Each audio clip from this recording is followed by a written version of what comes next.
is number 1. Palakpakan natin.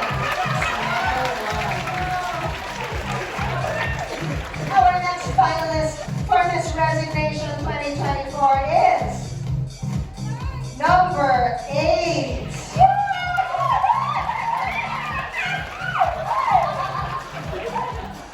And our last finalist for Miss Resignation 2024 is number 3.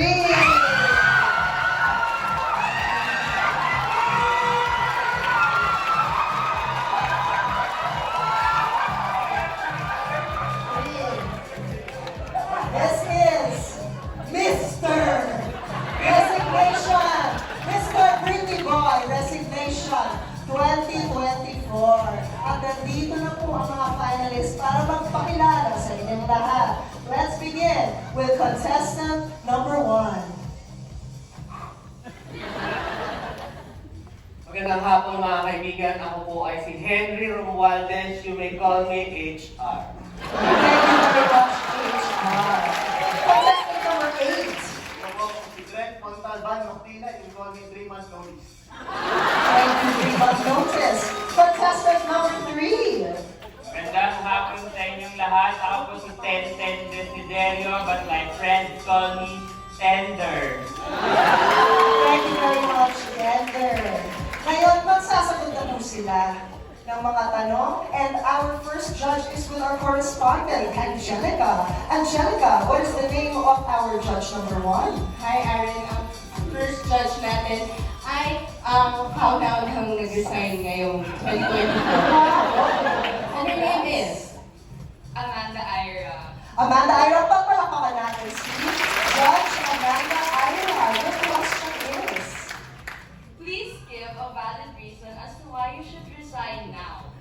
please give a valid reason as to why you should resign right now. Contestant number 1, you go first. Judge, in my experience in 5 years in my company, the valid reason always admitted to me was always not seeing eye to eye with the superior. But I don't think that is the real reason that they give, because I always read between the lines. It means that they are not the favorite. Puso ang favoritism sa isang kumpanya, lalo na sa malalaking corporate account. Bakit? Dahil gusto ng mga favorite na sila ang sumunod. Sila yung laging bibigyan ng extra work. Bakit extra work? Dahil ang ibig sabihin ng extra work, according to the handbook of every company, extra work means balutin mo ako sa bigata ng iyong pagmamahal. The pagmamahal of the boss. Thank you so much, contestant number 1. Next question, contestant number 8. Hey guys, very wonderful question. Actually, I don't need to give a reason to resign. Instead, you should give me a reason to resign. Why?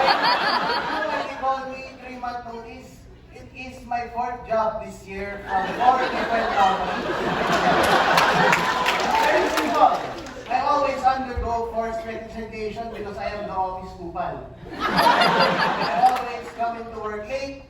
Papasok ko minsan, nakasando lang. And of course, I always make inappropriate jokes whenever I'm in a board meeting.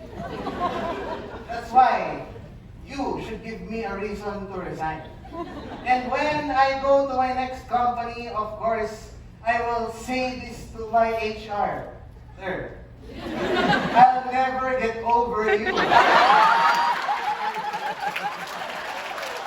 Thanks so much. Contestant number 3, same question.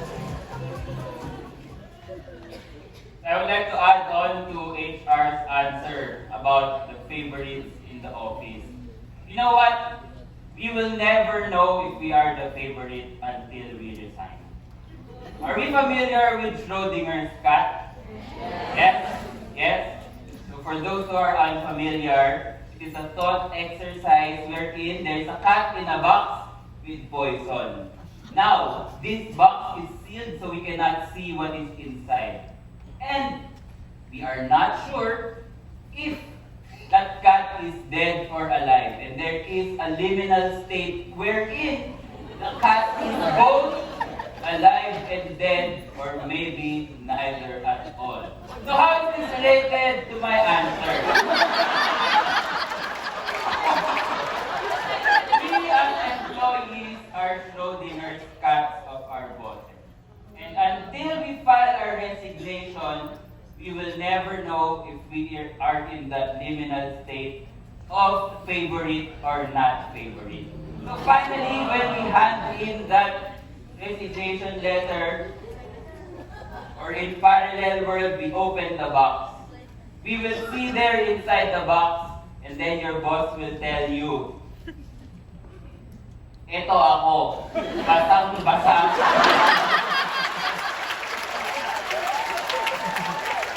So that just means you are the favorite because your boss is either basang-basa for other things or because they're crying.